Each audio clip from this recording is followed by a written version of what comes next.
some of the language our president has been using in this debt ceiling debate? You do not hold people hostage or engage in ransom taking to get 100% of your way. You don't pay a ransom. You don't provide concessions for Congress doing its job and America paying its bills. Well, psychiatrist and Fox News contributor Dr. Keith Ablow thinks that the commander-in-chief is revealing part of his personality by what he's saying. Keith joins us from Boston. Good morning to you, doctor. Good morning, Steve. How are you? Fine, thank you very much. All right, so, you know, the average person might hear partisan rhetoric, but what do you hear in the words the president's using? Well, in the words hostage-taking, being held for ransom, he said that the Republicans are threatening to blow the whole thing up. There's a real victim mentality here, and it really explains the president's whole mentality and many of his policies, that if he feels victimized and believes millions and millions of us have been victimized by America, well, then that explains why he wouldn't negotiate with hostage takers and victimizers who have kidnapped him and threatened to destroy him. And I think that's the way he feels. So are you suggesting that the president feels that he has been victimized by the Tea Party?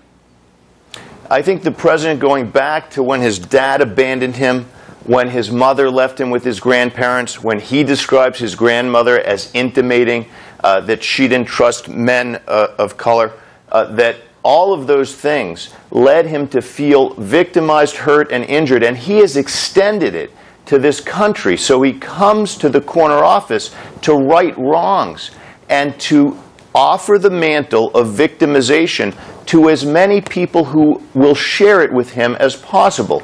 More food stamps. Don't learn to feed yourself. Don't find it within yourself to pull yourself up. Simply say, I've been victimized, hence I need more unemployment, more food stamps, more free health care. And you know why? Because those other people are bad. And that's what we've been hearing from him. Corporate America, bad victim takers. Well, you know, if you're suggesting that he's got this victim mentality and he views the opposition that way, that would explain why he doesn't negotiate with them, because you said he regards them as bad people. You don't negotiate with people who are trying to kill you and have kidnapped you. And what's more, you go around the world, as he did after his election to the first term, and you offer this victimization mentality. You go global with it. You do an apology tour. It explains really everything about this president. It's why there would be bizarre instances, like him reaching out to a local police force to say this is wrong or that's wrong, because the victim is the one with whom he allies, not the strong parts of people. You know, the Republican Party is all about autonomy. What can you make of yourself? Don't look to others and don't assume that you're weak. Assume you're strong first. That's not the president or his party. Well, you suggested in one of your earlier answers that this goes way back to his childhood. Why would that kind of person, you know, look at this guy. He's grown up to be the leader of the free world. He's grown up to be the leader of the free world, but it's a world in which I think he believes there are people out to get you and people to be helped.